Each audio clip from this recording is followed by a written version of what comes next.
चलो उठो, चलो जुड़ो, चलो कुछ कर दिखाएं देश के लिए। Energetic morning to all the respected teachers, loving parents, adorable juniors and of course हमारे super active seniors। और जिनका मन अभी तक घर के ब्रेकफास्ट में अटका हुआ है, प्लीज ये मत सोचिए कि कोई बोरिंग असेंबली। ये सत्यानम का फुल एंटरटेनमेंट जोन है। मुझे लगता है एक जोरदार तालियां तो बनती है हमारे आज के इवेंट के लिए। Myself Tanushka from class 9 Satyanam।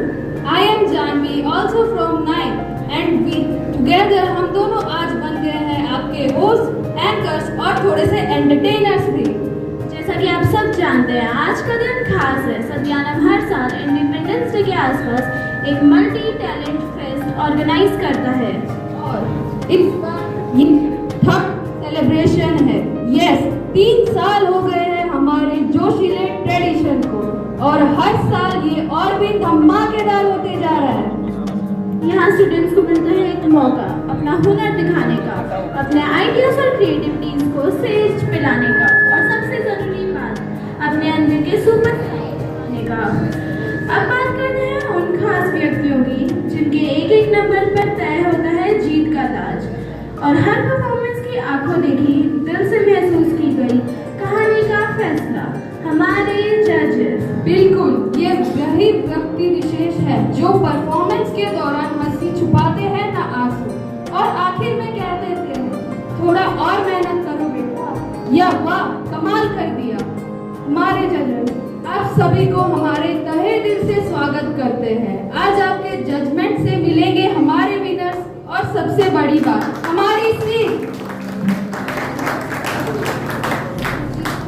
लेकिन अब आने वाले हैं स्लोगन कंपटीशन। वेलकम आराध्या होता।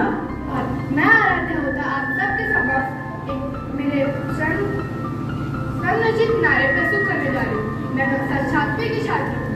मन में आजादी, सब में सच्चाई दिखती, आत्मन में गर्व है, यही तो हम वीर के देश की पहचान है।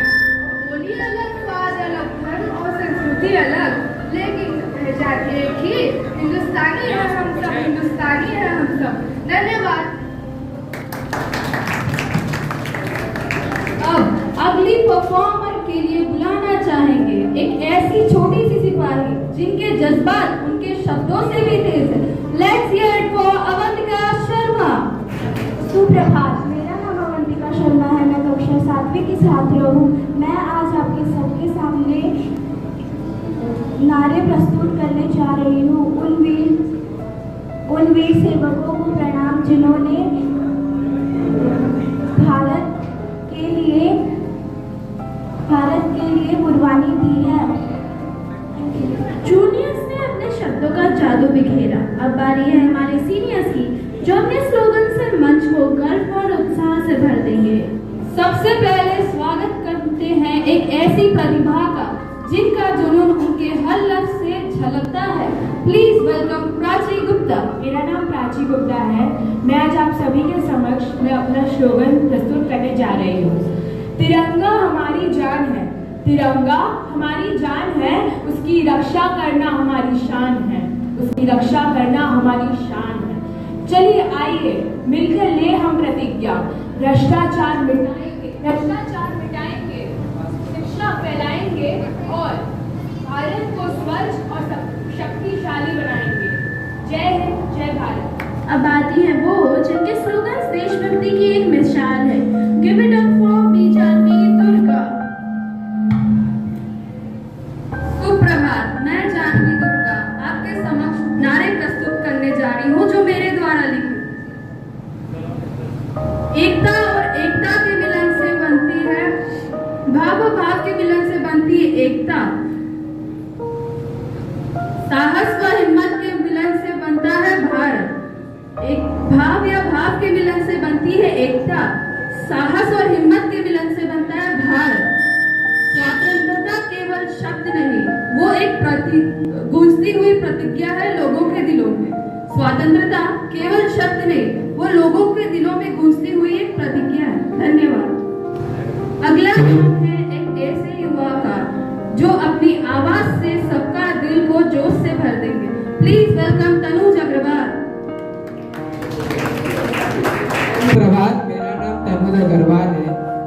लोग के सामने एक स्लोगन प्रस्तुत करना चाहता हूँ।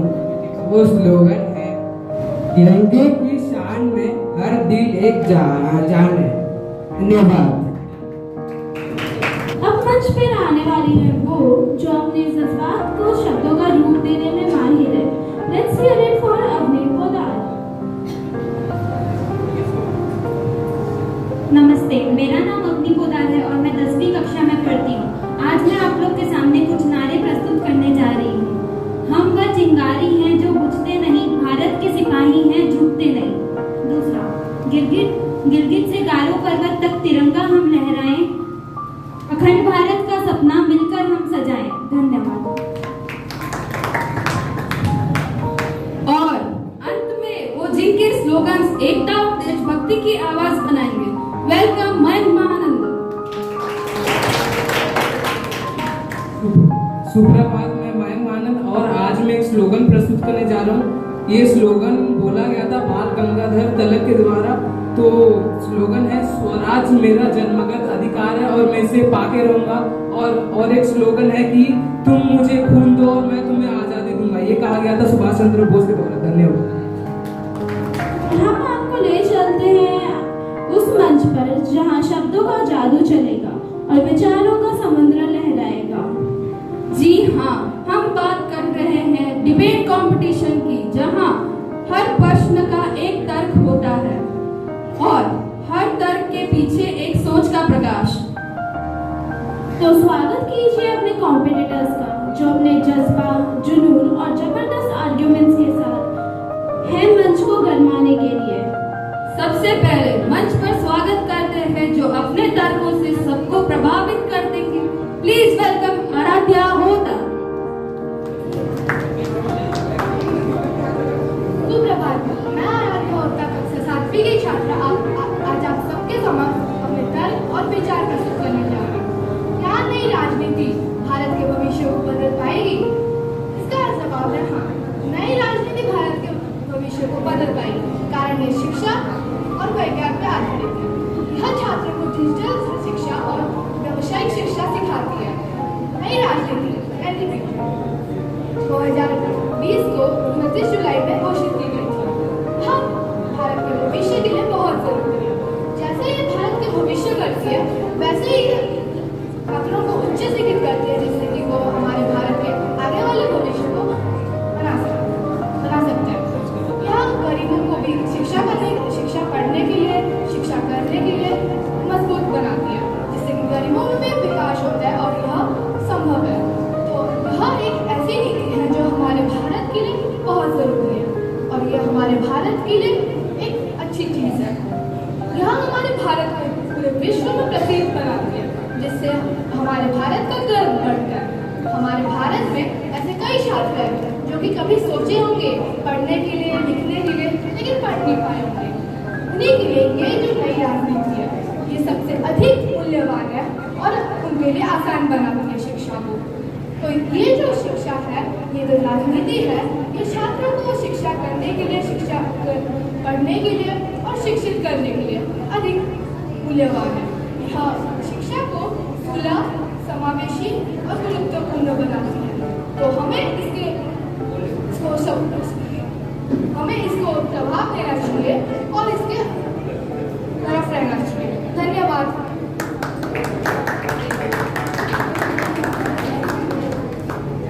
अब आते हैं वो जिनके शब्द तीर की तरह सीधा दिल और दिमाग पर लगते हैं। गिव इट अप फॉर आदर्श पंडा। सबको मेरा प्यार भरा नमस्कार। मेरे बड़ों को मेरा नमस्कार और मेरे दोस्तों को हेलो और हाय। मैं आदर्श पंडा सत्यानम का 7वीं क्लास का एक स्टूडेंट। तो आज मैं अपने टॉपिक के ऊपर बोलने वाला हूँ। क्या भारत की नई शिक्षा नीति सही है कि गलत है? तो चलो शुरू करते हैं। तो भारत की नई शिक्षा नीति को इस जून को 5 साल हो चुके हैं और ये कहा जाता है कि इस 2 साल में और कई बदलाव आने वाले हैं। इन 5 सालों में जो बदलाव आए हैं, ऐसा बदलाव आज तक कभी नहीं आया। इस शिक्षा नीति में ढेरों पढ़ाई के बारे में ध्यान दिए जा रहे हैं। सब प्रैक्टिकल हो जा रहे हैं, सब पढ़ाई के ऊपर ध्यान दिया जा रहा है। मोस्ट ऑफ द गाँव में ये सब नहीं था, लेकिन अब जैसे ये 5 सालों में गांव में बहुत सारी इम्प्रूवमेंट्स दिखना शुरू हो चुकी हैं और ये हमारे भारत के लिए बहुत अच्छी बात है। और मैं ये कह रहा हूँ, एक दिन ना एक दिन हमारे भारत के लिए ये बहुत गर्व की बात होगी। धन्यवाद। अगले नाम है एक ऐसे प्रस्तुतकर्ता का जो अपनी बातों से सबको सोचने पर मजबूर कर दे। वेलकम हार्दिक बुताड़ा। आदरणीय शिक्षकगण, मेरे साथियों और यहाँ पे उपस्थित सभी सहपाठियों को मेरा नमस्कार। मेरा नाम हार्दिक बुताड़ा है और मैं आज आपके समक्ष मेरा विचार प्रस्तुत करने आया हूँ। क्या भारत की राष्ट्रीय शिक्षा नीति भारत को बदल पाएगी या नहीं? मेरा मानना है कि भारत की शिक्षा नीति भारत को बदल सकती है। शिक्षा नीति का मतलब है स्कूल, कॉलेज या राज्य या देश में प्रदान करने वाली शिक्षा या सरकार के दिए गए नियमों को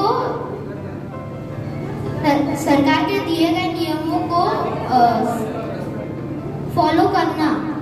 अब मंच पर आने वाले हैं वो जो अपने विचारों की गहराइयों से सबका मन मोह लेंगे। लेट्स हियर इट फॉर मानस पुरोहित।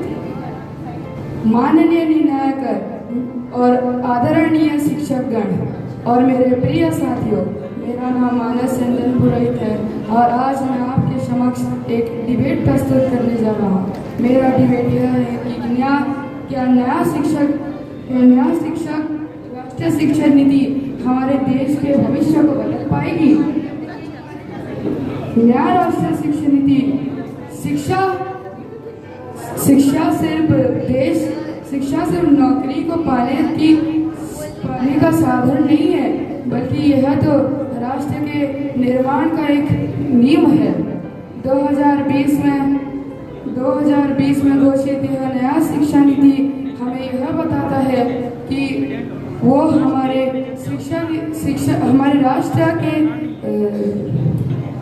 राष्ट्र के शिक्षकगण और हमारे राष्ट्र के निर्माण के नींव को अच्छे से प्रस्तुत करके उसको और मजबूत करने का सपना दिखाते हैं।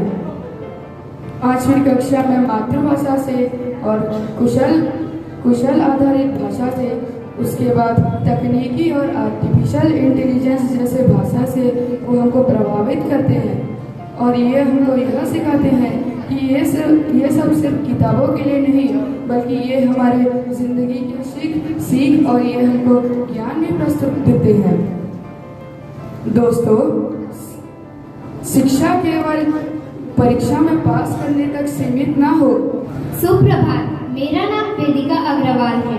मैं कक्षा 8वीं की छात्रा हूँ और मैं आज आप सभी के सामने एक बहुत ही महत्वपूर्ण विषय पर बोलने जा रही हूँ।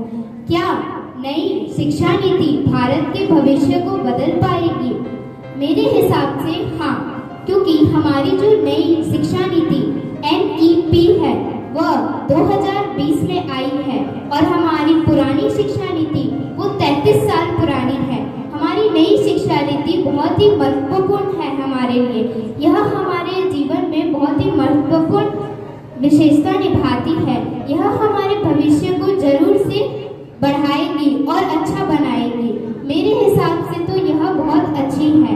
हमारी पुरानी शिक्षा नीति 10+2 में परीक्षा देने पर निर्भर है, पर हमारी नई शिक्षा नीति कहती है कि हमें हर 5+2+2+3 पर परीक्षा देना है, जिससे कि सारे बच्चे रटने की जगह पढ़कर और समझकर परीक्षा दे पाएंगे। धन्यवाद। अब बारी है सीनियर्स। यहाँ शब्दों का समुंदर और तर्कों का तूफान दोनों साथ साथ। अब आते हैं वो जो तर्कों से हर प्रश्न का जवाब देने जाते हैं। Let's hear it for Mayank Narayan. शिक्षा हमें वह पल देती है जो हमें उड़ना सिखाती है। सभी को मेरा नमस्कार। आदरणीय न्यायाधीशगण, मेरे सहपाठी और शिक्षकगण, मैं मयंक नारायण आज एक महत्वपूर्ण विषय में अपनी बात रखना चाहता हूँ, जो कि है क्या नई शिक्षा नीति हमारे देश के भविष्य को बदल पाएगी? शिक्षा वो एक ऐसा अंग है एक देश का जो कि पूरे देश का नींव रखता है। अगर हमको एक इमारत बनानी है तो उसकी नींव अच्छी होनी चाहिए। अगर नींव अच्छी होती है तो चाहे इमारत में जितने भी मंजिल हो तो वो सह लेते हैं। अगर नींव अच्छी ना हो तो इमारत पूरी ढह जाता है। इसी तरह शिक्षा भी एक राष्ट्र की नींव होती है। अगर शिक्षा अगर अच्छी होती है तब पूरा देश प्रगति करता है। अगर शिक्षा अगर अच्छी ना होती है तो उसके लोगों की प्रगति रुक जाती है।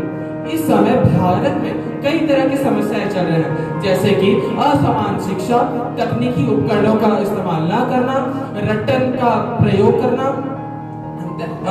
पुराने पाठ्यक्रमों का इस्तेमाल करना।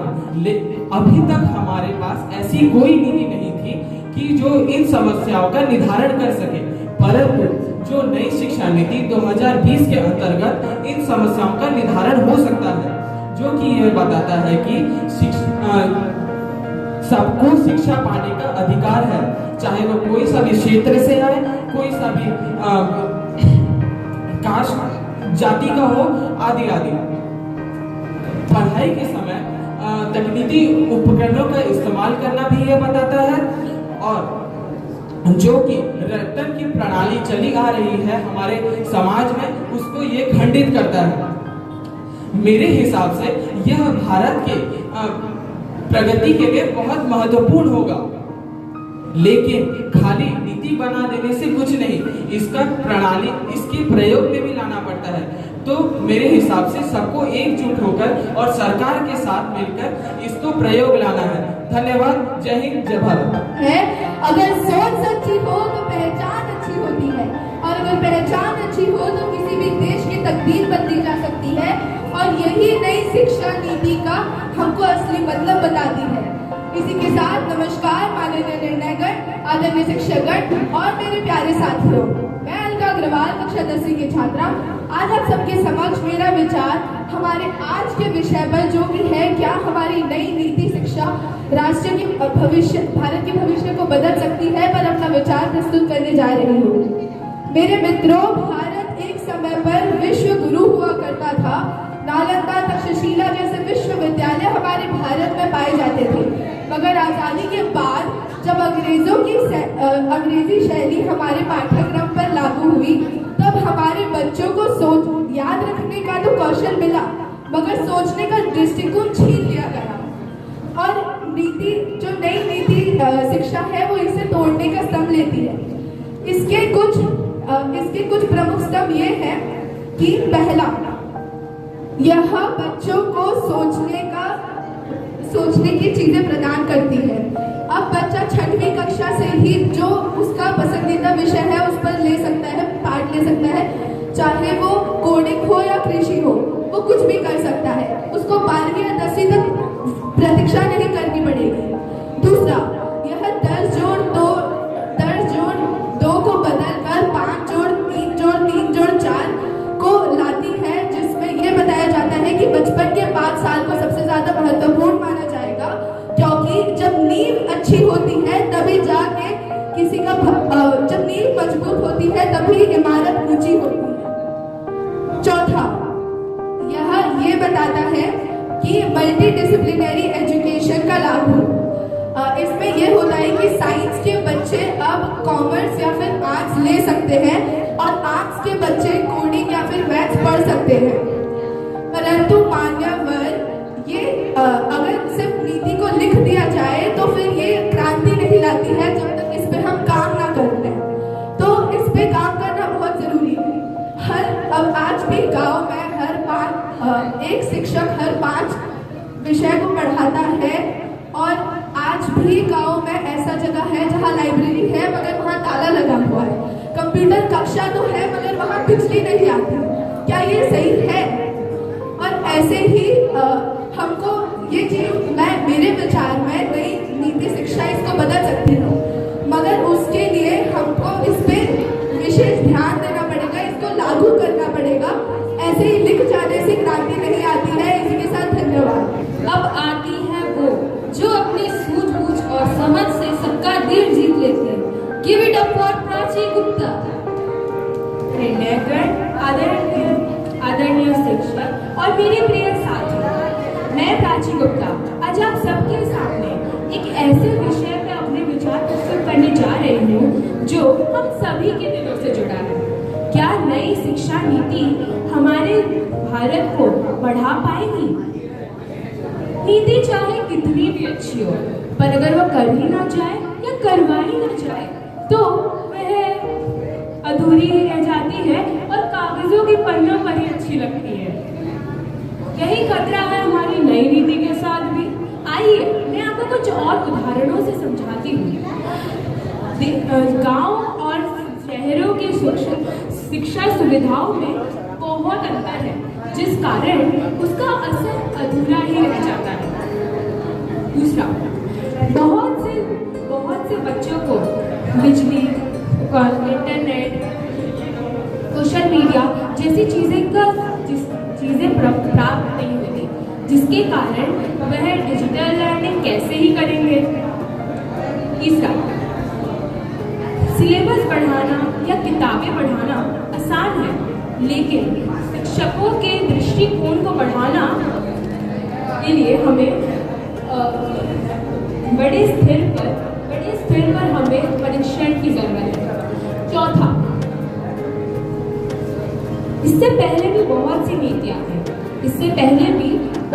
नीतियां आई, पर क्रिया अनुभव न होने के कारण वह भी चली गई और उनका असर ना हो पाया।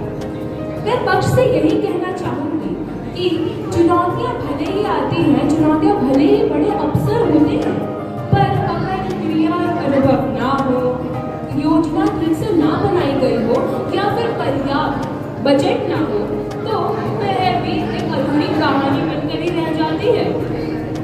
अंत में मैं सिर्फ इतना कहना चाहूंगी, हमारी बनाई गई नई नीति बहुत सुंदर सपना है।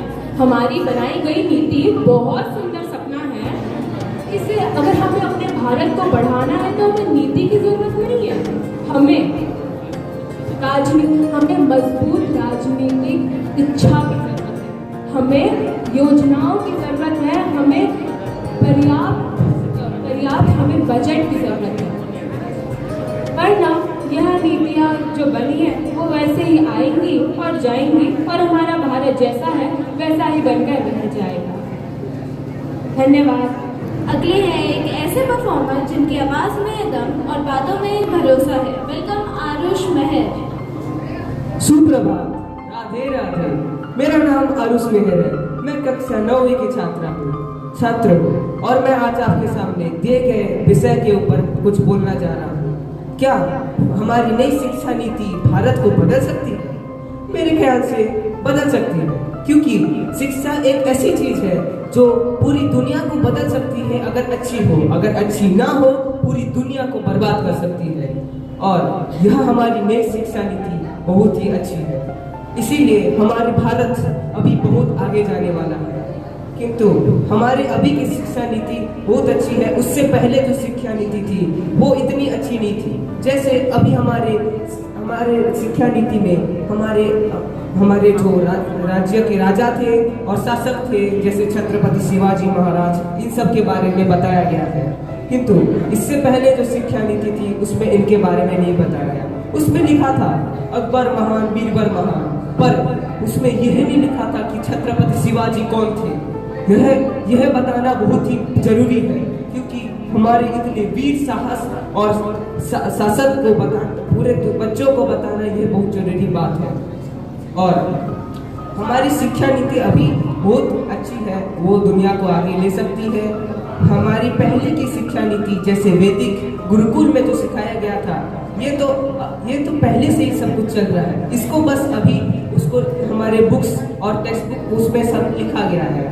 हमारे भारत में यह जो चीजें अभी बताई जा रही है, जो फॉर्मूले मैथ्स में यूज हो रहे हैं, वो तो कई साल पहले हमारे भारत के ज्ञानी विज्ञान लोग बता के जा चुके हैं। किंतु अभी उसमें किसी एक अंग्रेजी बाहर विदेश के मैथमेटिशियन का नाम दिया गया है। जैसे कि हमारे बहुत आर्यभट्ट ने इतना सारा चीजें बताया, पर उनके बस हम अभी जान रहे हैं तो सिर्फ वो बस 0 बनाए हैं। किसी को और कुछ पता है कि आर्यभट्ट ने और कुछ बनाया था?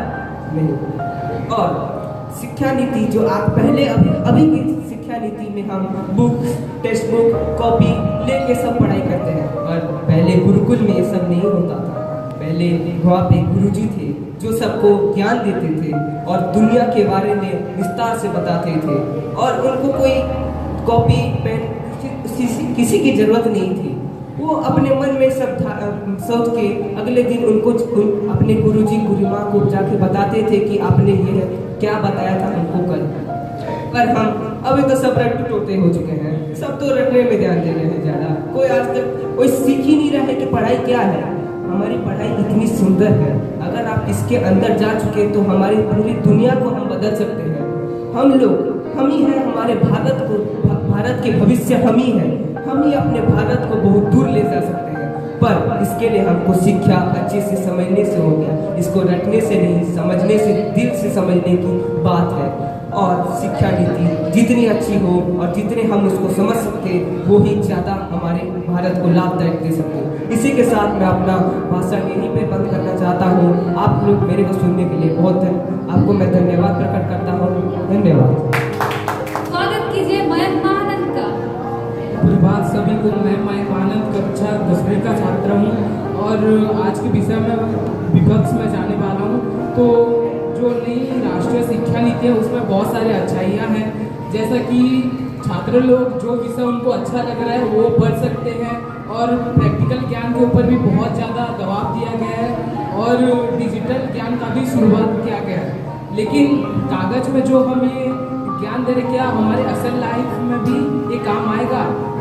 तो चलिए देखते हैं। पहली बात, अभी भी भारत में बहुत सारे गाँव हैं जिस गाँव के स्कूल हैं जहाँ पे लाइट, बिजली और इंटरनेट की सुविधा नहीं है, तो हम डिजिटल पढ़ाई के बारे में कैसे सोच सकते हैं? दूसरी बात, ये नीति 2020 में निकली थी, लेकिन अभी भी भारत के बहुत सारे राज्यों में ये अच्छे से लागू नहीं हुई है। तो जब तक ये अच्छे से लागू नहीं होगी तो इसका काम अच्छे से नहीं चल पाएगा। तो मैं कहना चाहता हूँ कि ये नीति में बहुत सारे अच्छाइयाँ हैं और ये नीति लेकिन जब तक भारत में पूरी तरीके से लागू नहीं हो पाएगी ये भारत का भविष्य बदलने वाला है। अगला नाम एक ऐसे डिबेटर का है जिनका जज्बा सुनते ही सबको जुनून आ जाता है। Please welcome D Divyam Shah. सभी को मेरा नमस्कार। आदरणीय निर्णायक मंडल, शिक्षक महोदय एवं मेरे समस्त प्यारे भाई और बहनें, आज मैं दे दिव्यम शाह आप सबके सामने आज के विषय के ऊपर क्या भारत की नई शिक्षा नीति क्या भारत के भविष्य को बदल सकती है या नहीं, इसका जवाब है हाँ। जैसे हम जानते हैं कि शिक्षा एक नींव की तरह काम करता है हमारे भारत के उन्नति और उसके भविष्य के लिए। जैसे एक मनुष्य के खड़े होने के कारण होता है उसकी रीढ़ की हड्डी, वैसे ही हमारा भारत के भविष्य के लिए उसकी रीढ़ की हड्डी शिक्षा पर पूरा समर्पित है। आज हम ये जानने वाले हैं कि शिक्षा कैसे भारत के भविष्य के लिए समर्पित दान दे सकता है।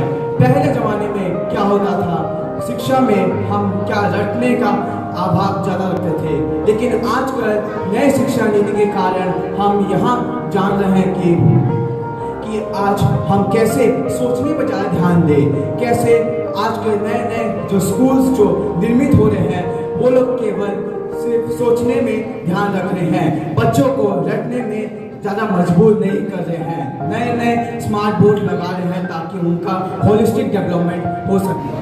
हम जानते हैं कि नए स्कूल और विद्यार्थी लोगों को प्रैक्टिकल नॉलेज का ज़्यादा ज्ञान देना जा रहा है और इसके कारण क्या हो रहा है, वो लोग ज़्यादा निडर हो रहे हैं और सभी स्थान पर ज़्यादातर प्रभावित हो रहे हैं। मैं यह कहना चाहता हूँ कि शिक्षा केवल हमारे जिंदगी का एक ऐसा हिस्सा है जिसमें कि हम एक बहुत ही अच्छे स्थानीय पर रह सकते हैं। इसी के साथ मैं धन्यवाद कहना चाहता हूँ। जय हिंद, जय भारत। आते हैं वो जो तर्कों से प्रश्न का जवाब देना चाहते हैं। लेट्स हियर इट फॉर अनंत अग्रवाल। मैं अनंत अग्रवाल आज आप सभी के समक्ष आज की इस वाद विवाद प्रतियोगिता में दिए गए शीर्षक क्या क्या नई राष्ट्रीय नीति भारत के भविष्य को बदलने की ताकत रखती है? ये शीर्षक पे आज अपने विचार व्यक्त करने जा रहा हूँ और मेरा जवाब है हाँ। शिक्षा एक ऐसी चीज है जो मनुष्य को कहीं से भी कहाँ लेके जा सकती है। शिक्षा एक ऐसा मार्ग है जिसकी वजह से मनुष्य कितने भी ऊंचाइयों को छू सकता है। शिक्षा की मदद से आज के जमाने में कुछ भी हो सकता है। शिक्षा एक ऐसी ताकत अपने साथ लेके चलती है जिसकी वजह से एक मनुष्य पूरे समाज को बदल के रख सकता है। इसी शिक्षा के रोल को देखने के लिए सरकार ने बहुत सारे नियम लगाए गए हैं, जैसे कि उनमें सबसे प्रमुख नियम है राष्ट्रीय शिक्षा नीति। राष्ट्रीय शिक्षा नीति 29 जुलाई 2020 में मंत्रिमंडल के द्वारा लाई गई थी। इस नीति के अनुसार शिक्षा को समग्र किया गया है और लचीला किया गया है। इस नीति की वजह से जो रटन विद्या जो अभी भारत में बहुत ज़्यादा प्रयोग हो रही है उसको बहुत ज़्यादा रोका गया है और फिर जीवन वैल्यू जो भी जीवन काल में जो भी हमको शिक्षा प्रयोग होगी वो सब शिक्षा को हमको देने की चेष्टा की जा रही है। यह नीति एक बहुत बड़े समस्या को भी रोकती है जो भारत में आजकल चल रही है, जो है कि विद्या को आजकल बहुत सारे लोग व्यवसाय बनाकर रखे हैं। विद्या के नाम पर लोग सब कोई बहुत ज़्यादा बड़ा एक काला व्यवसाय बना रखे हैं। विद्या के नाम पर सब कोई ज़्यादा धन ले रहे हैं। उस धन को अच्छे से यूज करने की जगह प्रयोग करने की जगह बहुत ज़्यादा काले कामों में यूज किया जा रहा है। शिक्षा सबको अच्छे से सबको समान तरीके से मिलनी चाहिए, पर क्या आजकल ये भारत में हो रहा है? नहीं। शिक्षा गरीब और अमीर को देख के हमेशा दी जाती है। शिक्षा कभी भी सबको समान तरीके से नहीं दी जाती है। तो आइए हम ये चीज को रोकते हैं और यह ना भूलें कि एक हाथ ही 1000 हाथों को लाती है। धन्यवाद। अब आते हैं वो जो अपने सूझबूझ और समझ से सबका दिल जीत लेंगे। गिव इट अप फॉर प्रणीत बोहिल। सुप्रभात सभी को, मैं प्रणीत बोहिल आज स्वाधीनता दिवस के प्रतियोगिता के उपलक्ष्य पर राष्ट्रीय शिक्षा नीति के ऊपर अपना भाव व्यक्त करना चाहता हूँ। राष्ट्रीय शिक्षा नीति 29 जुलाई 2020 को मंत्रिमंडल द्वारा अनुमोदित की गई थी। इसका एकमात्र उद्देश्य यह था कि शिक्षा को ज़्यादा से ज़्यादा लचीला और समग्र बनाया जाए। इसमें कई बदलाव आए गए, जैसे कि पारंपरिक 10+2 विद्या प्रलय को इसने 5+3+3+2 में परिवर्तित किया गया। पहले विद्यार्थी बहुत चिंतित थे अपने भविष्य को लेकर और अपनी उच्च शिक्षा को लेकर, पर सरकार ने इसे भी दूर कर दिया। सरकार ने मल्टीपल एग्जिट और एंट्री योजना बनाई है, जिसके तहत यह चिंता विद्यार्थियों से दूर हो गई है। अंत में मैं बस इतना कहना चाहता हूँ कि अगर राष्ट्रीय शिक्षा नीति अच्छे से भारत अपनी क्षमता के साथ निपुण तौर से अपना लेगी तो भारत को विश्व गुरु बनने में कोई नहीं। धन्यवाद। और अंत में एक ऐसे परफॉर्मर जो अपनी बातों से खामोशी तोड़ देते हैं, स्वागत कीजिए प्रतीक गुप्ता का। न पूछो जमाने को हमारी पहचान क्या है, न पूछो जमाने को हमारी पहचान क्या है। हमारी पहचान तो सिर्फ यही एक हिंदुस्तान है, यही एक हिंदुस्तान है। सुप्रभात माननीय अध्यक्ष महोदय, मेरे प्यारे भाइयों और बहनों, मैं प्रणीत गुप्ता कक्षा 10वीं का छात्र आज आप सभी को विश्वास दिलाने आया हूँ कि हमारी ये भारत की जो नई शिक्षा नीति है, क्या ये भारत को बहुत आगे ले जाएगी। तो चलिए शुरू करते हैं। भारत की ये नई शिक्षा नीति केवल एक कागजी घोषणा नहीं, बल्कि एक पूरे जगत में एक क्रांतिकारियों का बदलाव लाता है। अब ये शिक्षा केवल रटने तक ही सीमित नहीं,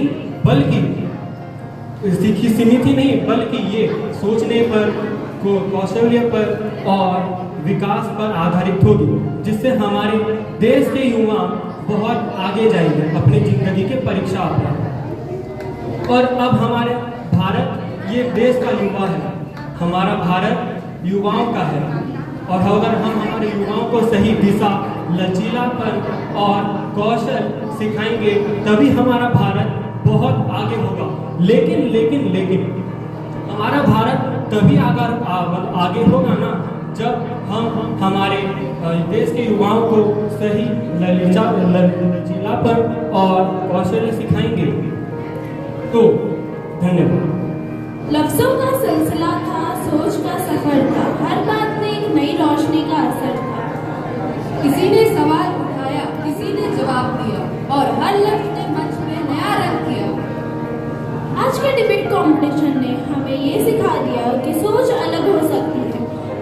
मकसद एक हो सकता है, देश का भला और एकता का विकास। तो एक जोरदार